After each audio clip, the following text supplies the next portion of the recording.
오늘 함께 나눌 하나님의 말씀은 욥기 42장 1절부터 6절까지 말씀입니다. 욥기 42장 1절부터 6절까지 말씀입니다. 구약성경 803페이지에 있습니다.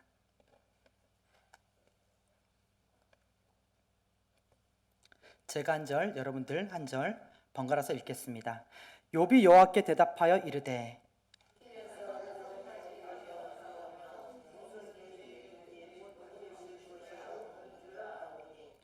무지한 말로 이치를 가리는 자가 누구니이까? 나는 깨닫지도 못할 일을 말하였고 스스로 알 수도 없고 헤아리기도 어려운 일을 말하였나이다.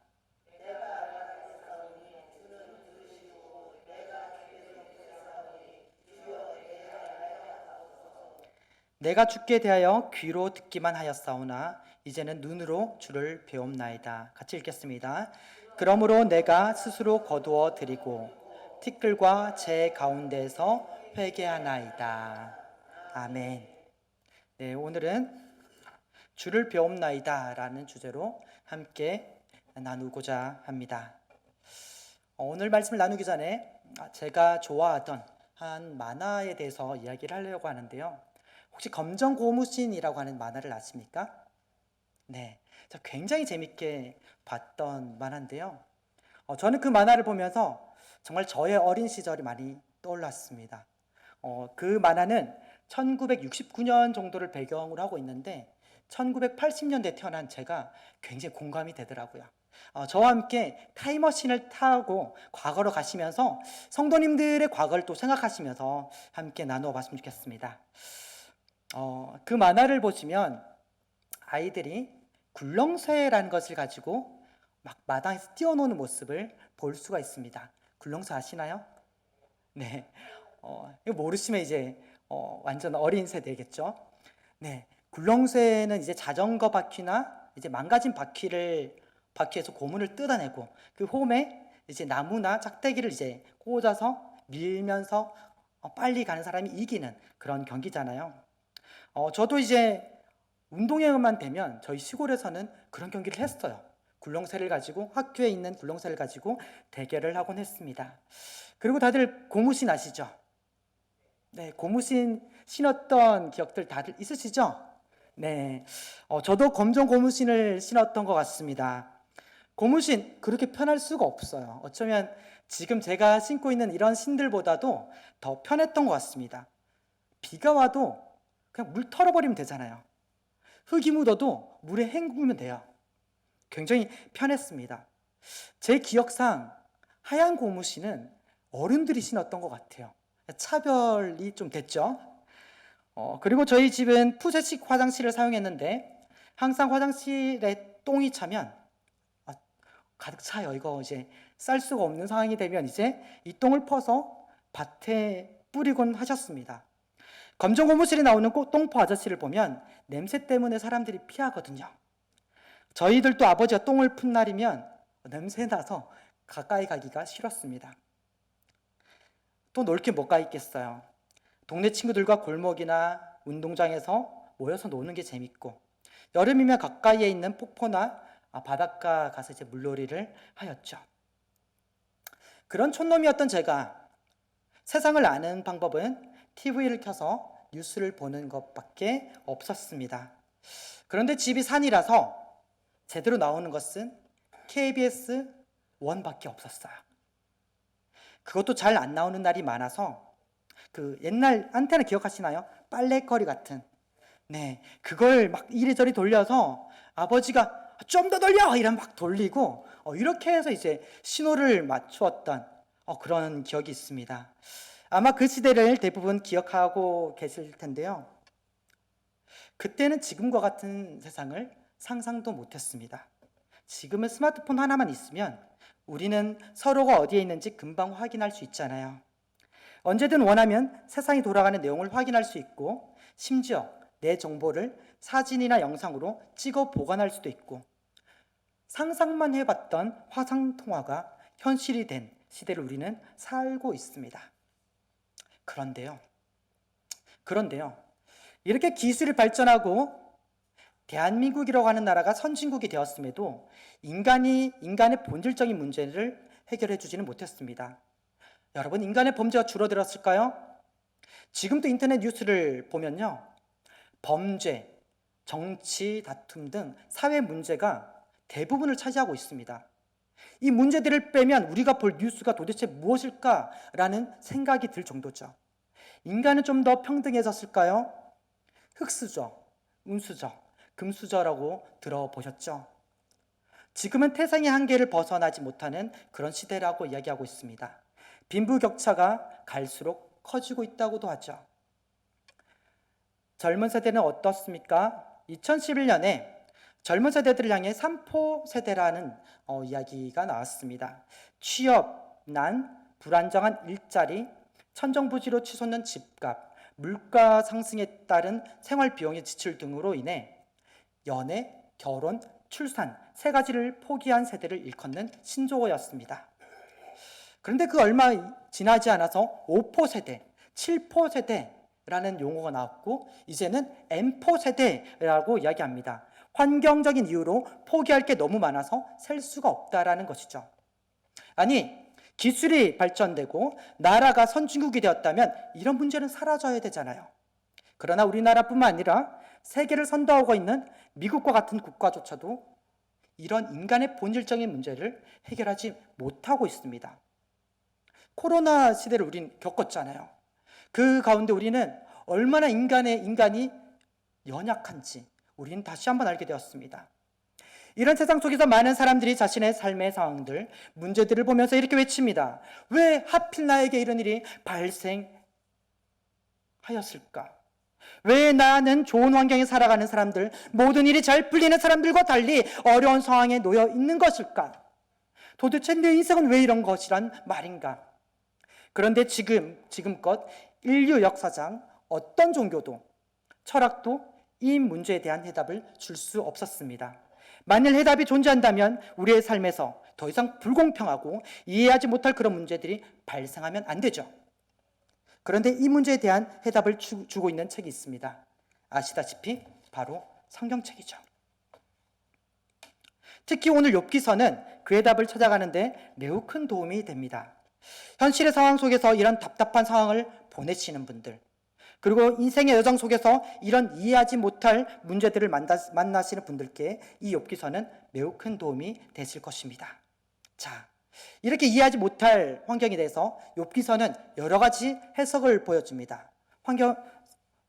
넘겨주세요. 네, 사탄 해석입니다. 같이 읽어볼까요? 시작. 인생은 하나님께서 주신 환경으로 결정되어진다. 욥기 1장에 보시면 욥이라는 사람이 나옵니다. 이 사람에게는 아들 7, 딸 3, 무려 10남매예요. 10명의 자녀가 있고 양 7천, 낙타 3천, 소 500쌍, 암나귀 500마리, 그리고 수많은 종들이 있었고 동방 사람들 중에서 가장 훌륭하였다고 이야기합니다. 신앙도 얼마나 좋은지 자녀들이 생일잔치를 베풀면 그 가운데서 혹여나 마음으로라도 하나님께 범죄하였을까 봐 그들을 성결하게 하고 하나님께 번제를 드렸던 사람입니다. 이거 우리 모두 부러워할 만한 삶 아닙니까? 아들, 딸 잘 키웠어요. 걱정이 없어요. 재산도 많아요. 미래에 대한 걱정이 없어요. 가장 훌륭한 사람이라고 하는 명성도 가지고 있어요. 게다가 신앙도 좋대요. 와, 모든 것을 가진 사람이 바로 욥이었던 것입니다. 하루는 하나님의 아들들이 와서 하나님 앞에 섰고 사탄도 그들 가운데 섰는데 하나님께서 사탄에게 이렇게 말씀하십니다. 우리 한번 같이 읽어볼까요? 시작. 여호와께서 사탄에게 이르시되 내가 내 종 욥을 주의하여 보았느냐? 그와 같이 온전하고 정직하여 하나님을 경외하며 악에서 떠난 자는 세상에 없느니라. 아멘.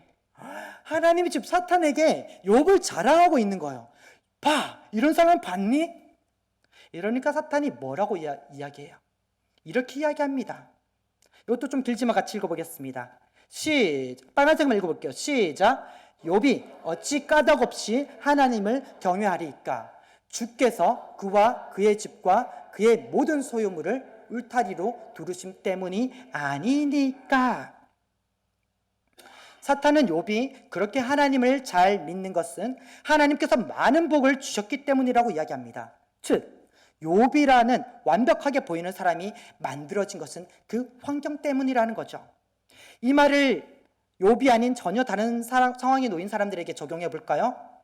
도둑놈이 도둑질을 하게 된 것은 없는 환경에서 살았기 때문이고, 다른 사람을 죽이는 강도가 된 것은 어렵고 척박한 환경과 그런 가정 환경을 가졌기 때문이고, 속이고 사기치면서 돈을 버는 사람 또한 그럴 수밖에 없는 환경에서 자랐기 때문이라고 하는 것입니다.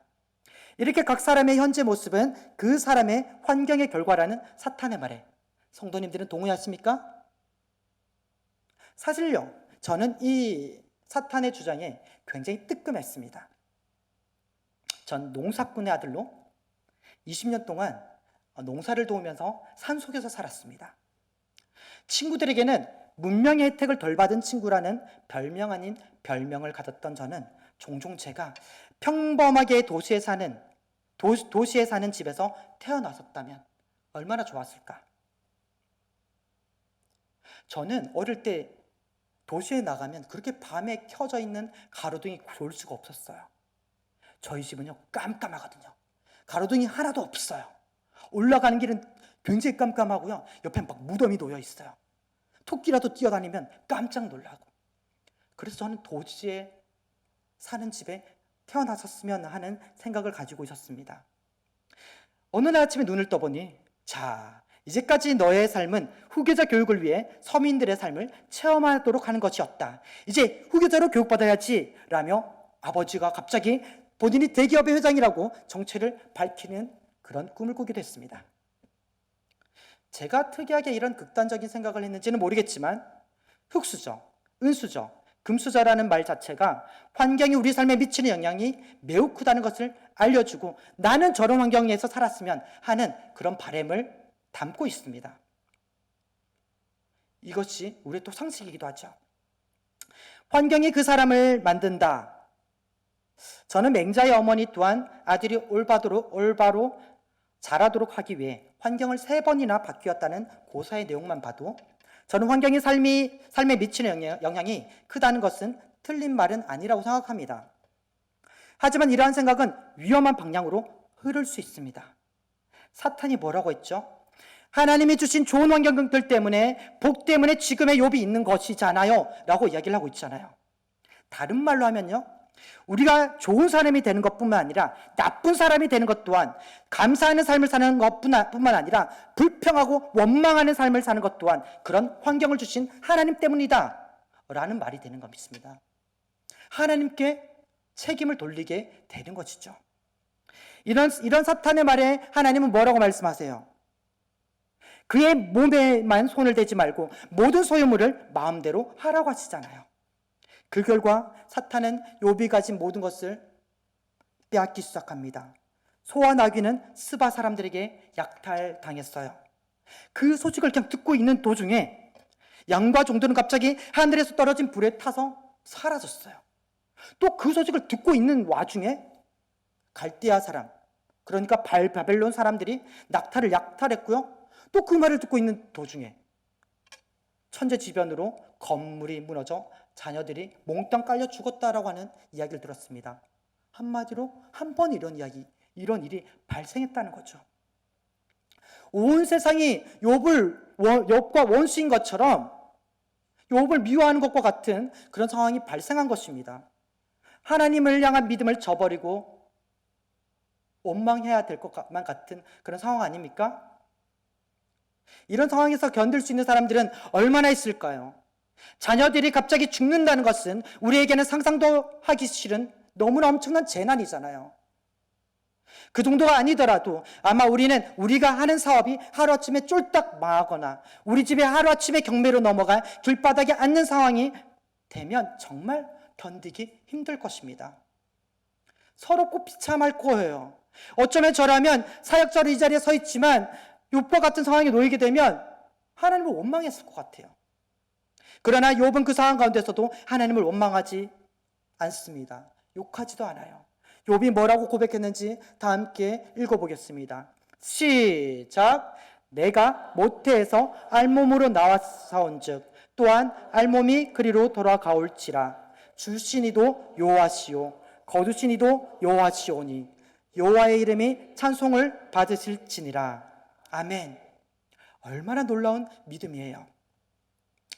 진실된 믿음은요, 하나님이 기뻐하시는 믿음은요, 환경에 좌지우지 되는 것이 아니라는 것이 드러난 것입니다. 믿으십니까? 우리의 믿음 또한 이렇게 환경에 좌지우지 되지 않는, 환경을 뛰어넘는 믿음이 되기를 소원합니다. 사실상 이제 사탄의 주장이 틀렸다라는 것이 드러났습니다. 그러나 사탄은 거기서 멈추지 않고 또 다른 주장을 하기 시작합니다. 한번 우리 빨간색으로 된 글자 같이 읽어보겠습니다. 시작. 가죽으로 가죽을 바꾸오니 사람이 그의 모든 소유물로 자기의 생명을 바꾸올지라. 이제 주의 손을 펴서 그의 뼈와 살을 치소서. 아멘. 쉽게 말하면 소유물이 사라졌지만 그것은 줬다 뺏은 것일 뿐 정작 욥의 생명에는 아무런 손해가 없지 않습니까? 라는 것입니다. 그러니까 생명의 위협이 되도록 해보십시오. 그러면 틀림없이 하나님을 원망하고 욕할 것입니다 라고 이야기하는 것입니다. 하지만 우리는 알고 있죠. 욥이 그런 상황 가운데서도 하나님께 입술로 범죄하지 않았습니다. 같이 읽어보겠습니다. 우리 빨간색으로 된 것만 읽어보겠습니다. 시작. 우리가 하나님께 복을 받았은즉 화도 받지 않겠느냐. 한 몸을 이룬 자신의 생명과 같은 아내마저 자신을 저주하며 떠난 상황이에요. 우리 중 어떤 분들도 욥과 같이 이런 아픔을 겪으신 분들은 없으시겠지만 각자 나름의 아픔들, 생명의 아픔들도 가지고 계시리라 믿습니다. 자신도 이해하지 못하지만 다른 사람들도 이해해주지 못할 그런 일들이 있을 수 있습니다. 사실 우리 각자에게는 남들에게 말 못할 숨겨진 그런 일들이 분명 있을 거예요. 사탄은 그럼 우리에게 이렇게 속삭일 겁니다. 이런 환경을 준 하나님을 원망해. 하나님이 너에게 어떻게 이러실 수가 있는 거야? 왜 다른 사람은 건강한데 너에게만 이런 아픔이 있어야 돼?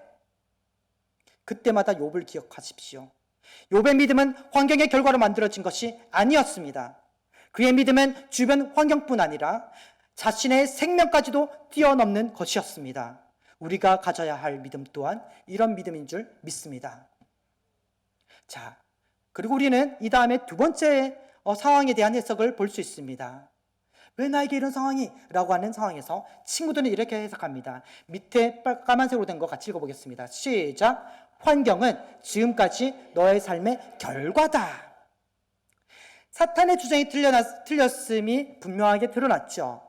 그러나 사탄의 주장으로 인한 욥의 아픔과 상처는 아직 남아 있습니다. 이 가운데 우리는 새로운 주장을 듣게 됩니다. 바로 욥이 걱정되어서 찾아왔던 대만 사람 엘리바스, 수아 사람 빌닷, 나아마 사람 소발이라는 세 친구들을 통해서요. 이들은 욥과 매우 친밀하고 욥을 매우 아꼈던 것 같습니다. 좋은 친구들이죠. 이런 친구들 있으십니까? 욥의 상황에 대한 소문을 듣자마자 그들은 위로하기 위해 먼 길을 마다하면서 찾아왔어요. 그들이 만난 욥의 상황은 그들의 상상 이상으로 처참했습니다. 2장 12절을 보니 욥인 줄 알아보기도 어려웠다라고 이야기하고 있습니다. 너무 어이가 없고요. 어떻게 위로해야 될지 알지 못해서 7일 동안 함께 있으면서도 한마디도 못했다고 이야기합니다. 얼마나 처참했는지 아시겠죠? 대학생 때 제 후배 중 한 명이 어느 날 상담을 요청해 왔어요. 그 친구는 본인의 가족에 대해서 많이 이야기를 했는데요. 어머니와 아버지가 얼마나 사이가 좋으신지 아버지는 애처가였습니다. 들을 때마다 기분이 좋아지는 그런 가정이었죠. 그런데 저에게 상담을 요청한 날 울면서 저에게 이런 이야기를 합니다.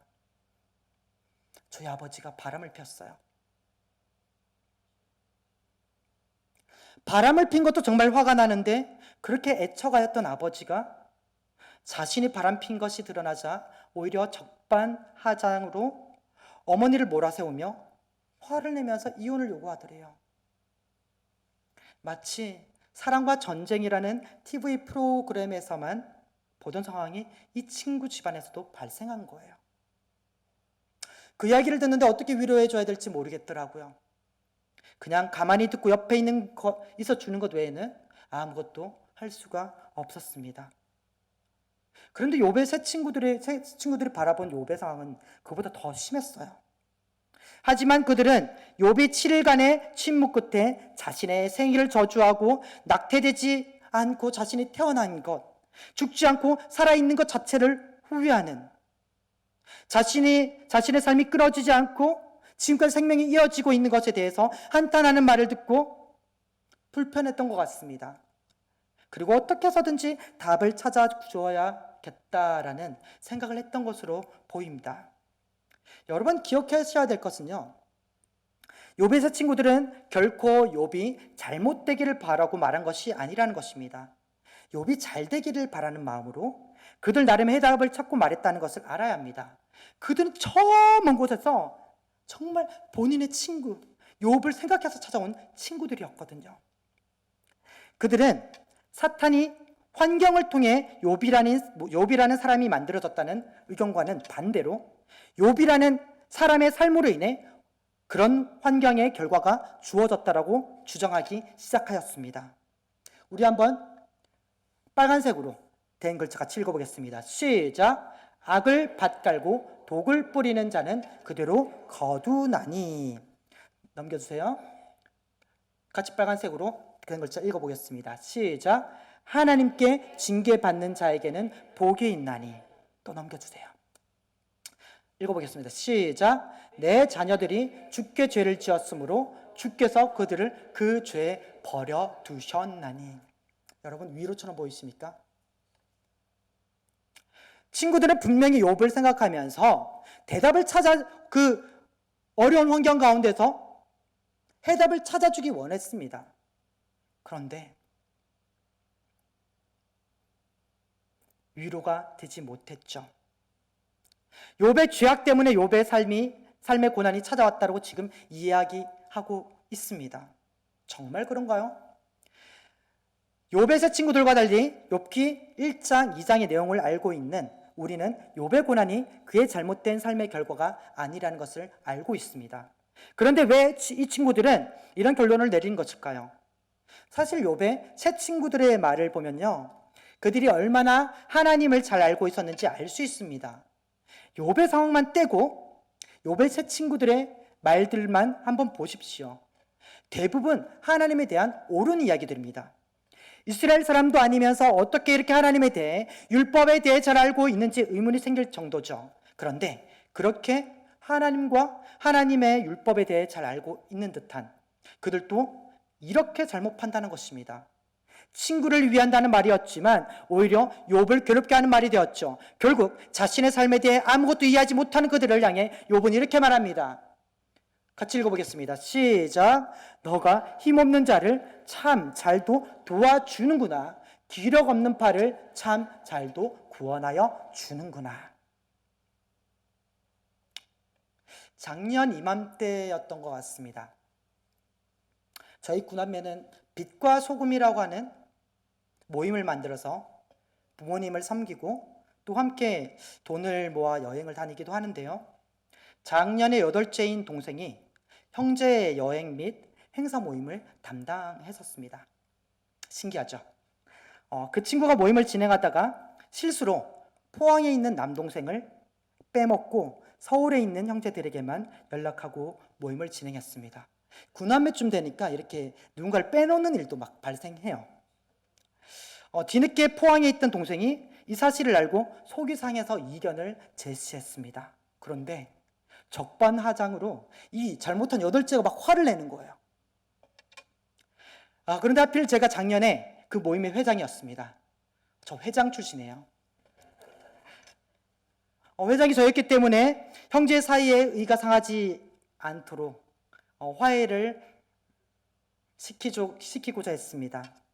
저는 8째에게 연락을 해서 이것은 다섯째 동생만 빼놓고 모임을 진행했던 너의 잘못이야 라고 이야기를 했죠. 그런데 이 다섯째가 저에게 버럭 화를 내는 거예요.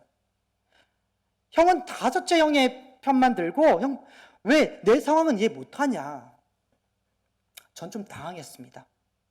여덟째는 평소에 본인이 이성적이라고 항상 주장하고 다녔거든요.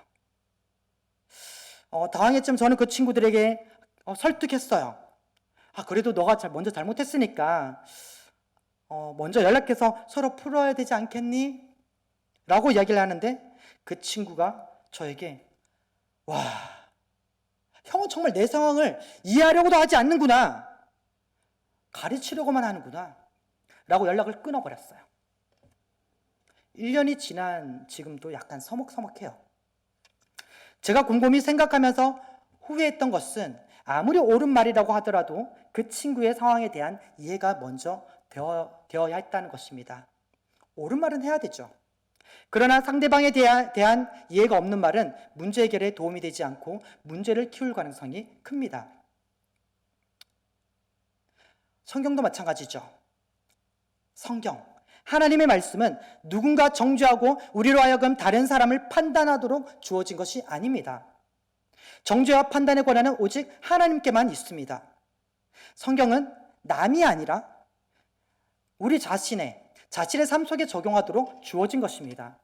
우리 삶에 적용하면서 우리가 얼마나 미약한 존재인지 얼마나 연약한지 알게 하면서 하나님을 바라보도록 초등 역할을 하는 것이 바로 율법이죠. 저는 동생이 형은 정말 가르치려고만 한다. 형이 형제 사이에서도 사역자 노릇을 하려고 하는구나 라는 말을 듣고 굉장히 많이 돌아보았습니다. 그래서는 안 됐어요. 동생의 상황을 이해하고 그 이야기를 들어보려고 했어야 했습니다. 내가 먼저 판단함으로 판단하고 나서 말씀을 이야기하려고 하는 것이 아니라 동생의 상황 속에서 하나님의 말씀이 들어가 스스로 판단하고 역사하도록 듣는 가운데 상황에 맞는 말씀을 이야기했어야 합니다.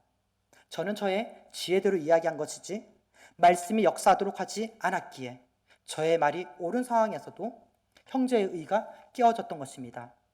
하물며 오늘 본문에서는요, 새 친구들은 애초에 틀린 판단을 하고 율법을 이야기하고 있습니다. 이것이 욥에게 얼마나 큰 상처가 되었을지 상상도 못합니다. 그토록 친밀했던 친구들이 나를 그런 사람으로 바라봤구나. 요즘 용어로 가스라이팅이라고 하죠. 넌 잘못된 사람이야. 다 너의 잘못이야. 여러분, 세상은 이야기합니다. 여러분들의 환경은 여러분들의 삶의 결과입니다. 그러니 열심히 사셨어야죠. 저는 어느 정도 인정합니다. 미국인들이 존경하는 대통령인 링컨은요, 정말 못생겼습니다. 사진을 보십시오. 진짜 못생겼어요. 그런데 그렇게 못생긴 얼굴을 가진 링컨이 이렇게 이야기합니다. 마흔이 넘으면 자기 얼굴에 책임을 져야 한다. 그전까지는 부모로부터 물려받은 얼굴의 영향이 크지만 40대 이후로는 본인이 살아간 삶의 흔적들이 얼굴에 더 많이 드러난다라는 것이죠. 완전히 공감이 되는 내용이죠. 얼굴뿐 아니라 우리의 현재의 삶이 우리의 삶의 결과라는 것을 우리 대부분의 사람들은 어느 정도 받아들이고 있습니다. 하지만 우리 삶에 대해, 세상에 대해 알고 있는 것은 새 친구들과 같이 지극히 작은 부분이요, 내 눈에 보이는 부분밖에 없습니다. 남의 삶뿐만 아니라 자신의 삶에 대해서도 마찬가지죠. 내가 잘못 살았기 때문에 이런 상황이 발생한 것이구나 라고 스스로 정죄할 필요도 없고요. 아니, 그래서도 안 되고요. 자녀나 주변 사람들의 모습을 보면서 너의 삶의 결과가 현재 너가 살아가는 환경이야. 그러니까 스스로 자초한 것이지 라고 말해서도 안 됩니다. 우리는 함부로 판단하지 말고 그냥 삶에 있는 모습 그대로 이야기하면 됩니다. 현재의 게으름에 대해서 말씀으로 이야기하고 현재의 소망에 대해서, 절망에 대해서 이야기해주면 됩니다. 말씀은 판단이 아니라 삶의 생명이 되기 위해 주어진 것입니다. 이렇게 우리는 현실이 삶의 결과로 주어졌다는 새 친구들의 의견, 세상의 의견도 틀렸다는 것을 함께 나누었습니다. 세 번째 의견을 볼까요? 같이 읽어보겠습니다. 시작! 하나님께 정답이 있다. 다시 한번 읽겠습니다. 시작. 하나님께 정답이 있다. 네, 이것이 바로 욥의 해석이었습니다. 넘겨주세요. 네, 빨간 글자만 같이 읽어보겠습니다. 시작. 그가 큰 권능을 가지시고 나와 더불어 다투시겠느냐? 아니로다. 오히려 내 말을 들으시리라.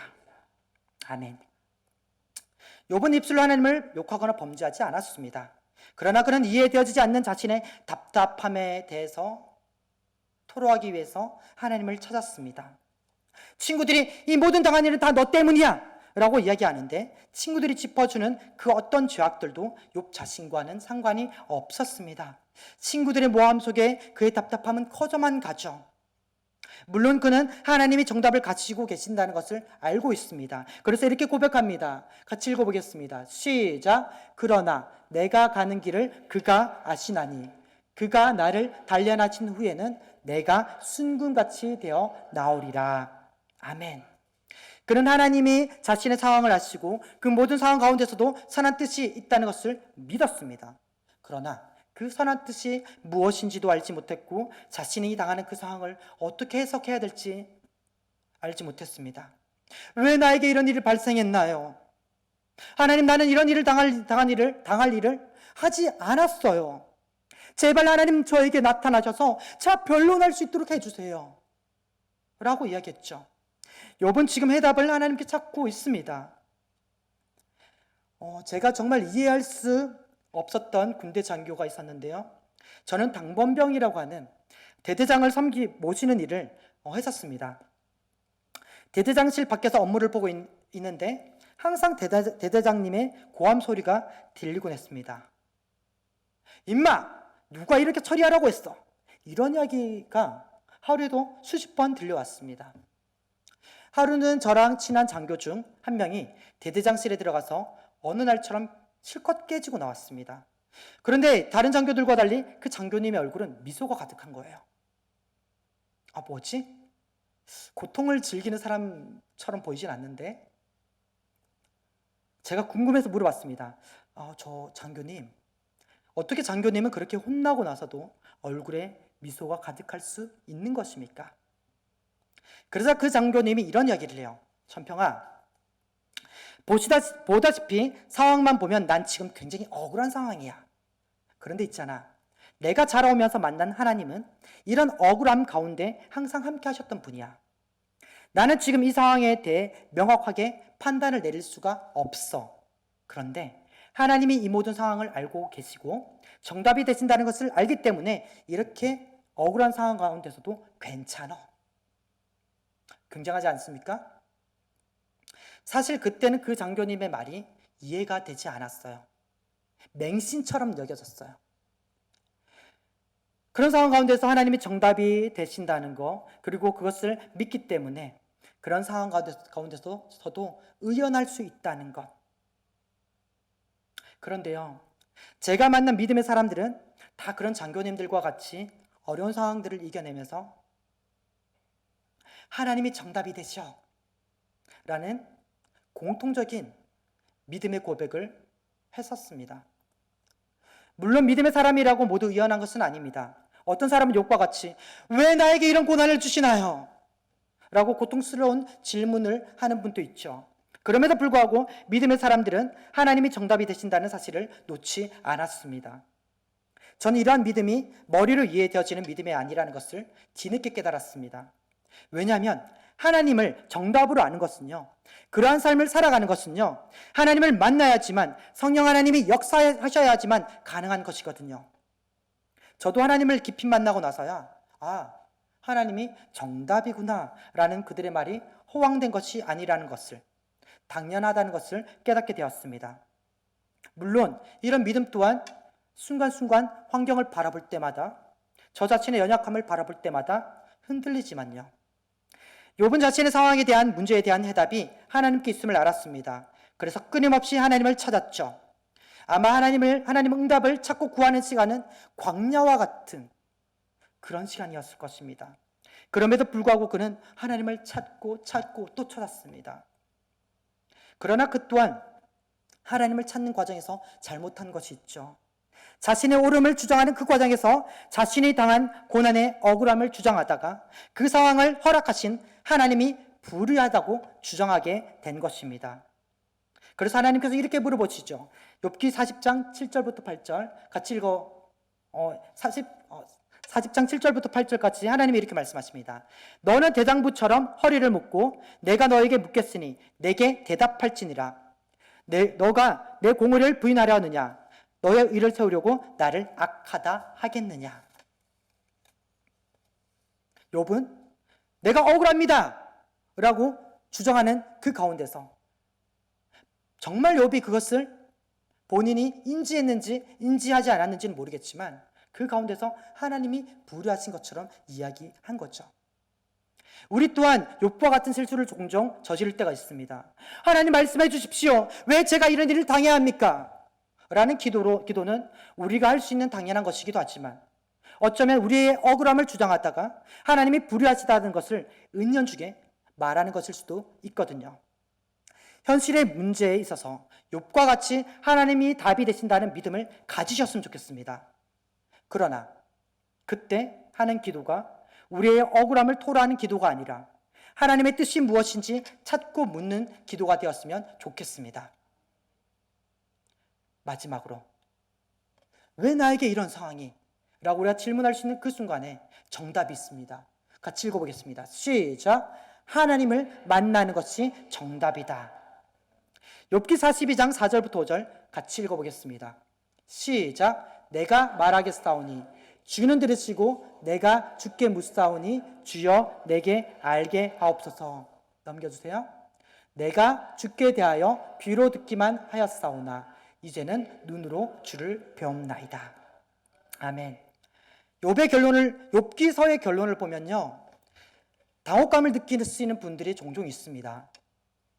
욥기 1, 2장에서 사탄의 참소로 억울하게 고난을 당하게 된 욥의 모습을 보면서 우리는 하나님이 어떻게 욥에게 대답하실까라는 그런 질문을 가지고 욥기서를 읽어가게 돼요.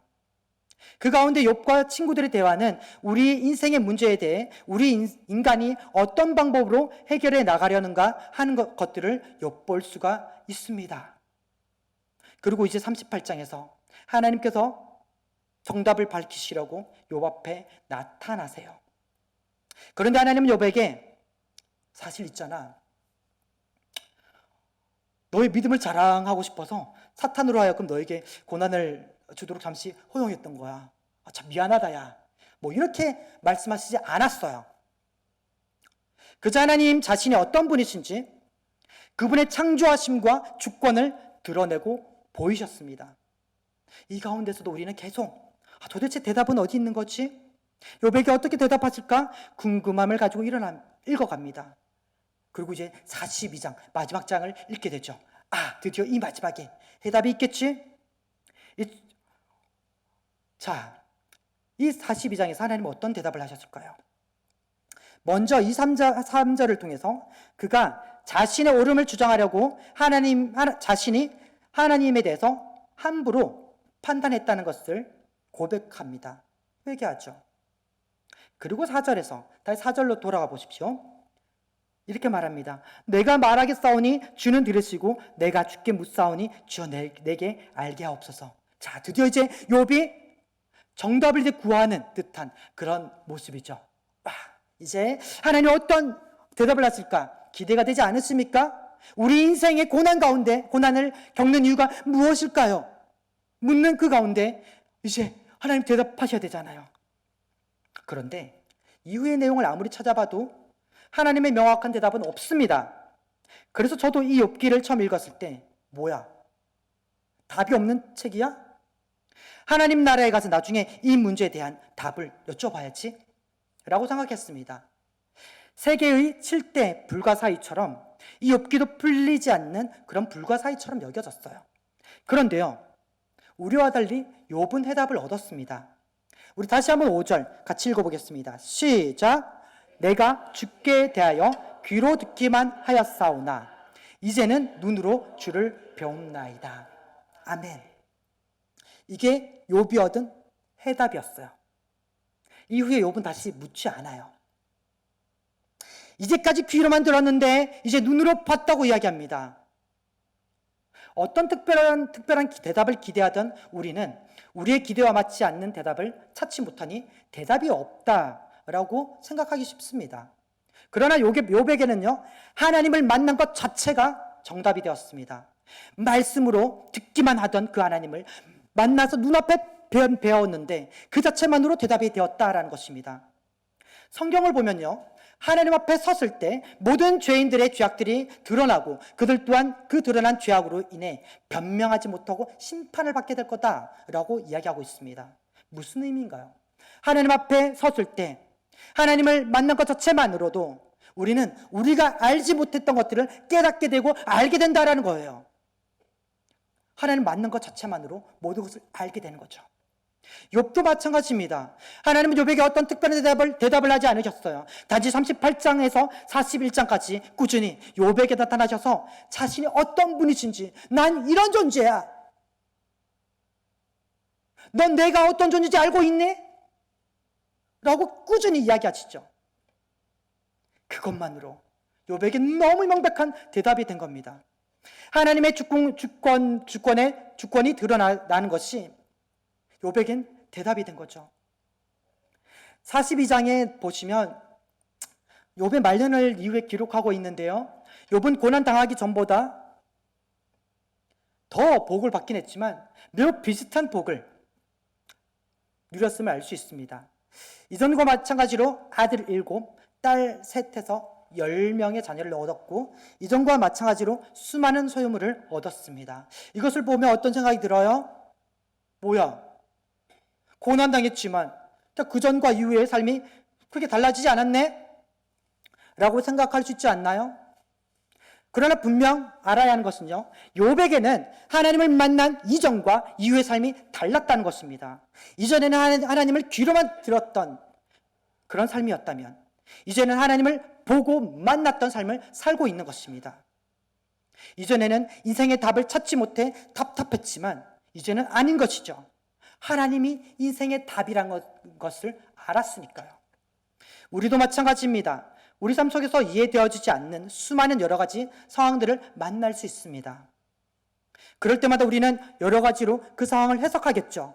사탄처럼 내가 이렇게 된 것은 하나님이 나에게 이런 환경을 주셨기 때문이야 라며 하나님의 탓으로 돌릴 수도 있겠고, 새 친구들처럼 환경이 이런 것은 지금까지 너의 삶의 결과야 라고 이야기하면서 스스로 답답해하고 슬퍼하고 애통하고 스스로를 정죄하거나 주변 사람들을 정죄할 수도 있겠고, 욥처럼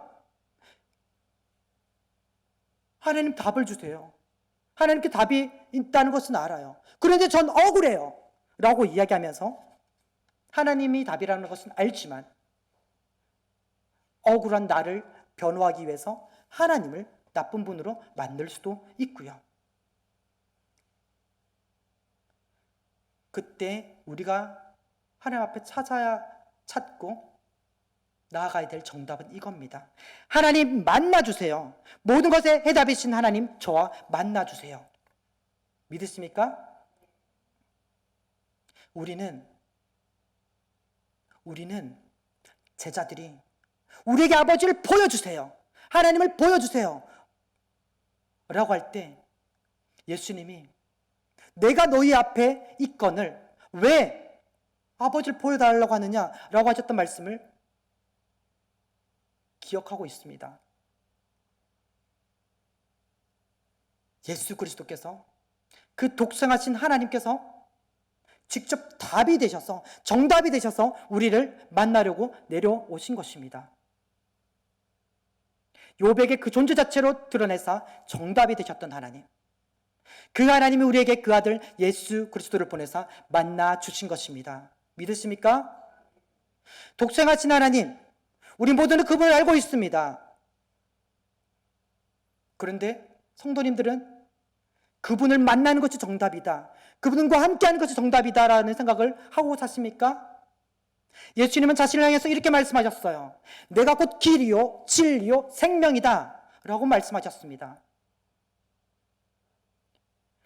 그분을 만나는 것이 우리의 삶의 갈림길에서 길을 찾는 방법이요, 그분을 만나는 것이 우리 삶의 모든 문제에서 답인 진리를 찾는 방법이요, 그분을 만나는 것이 우리의 소망 없는 인생에서 생명을 얻는 방법입니다.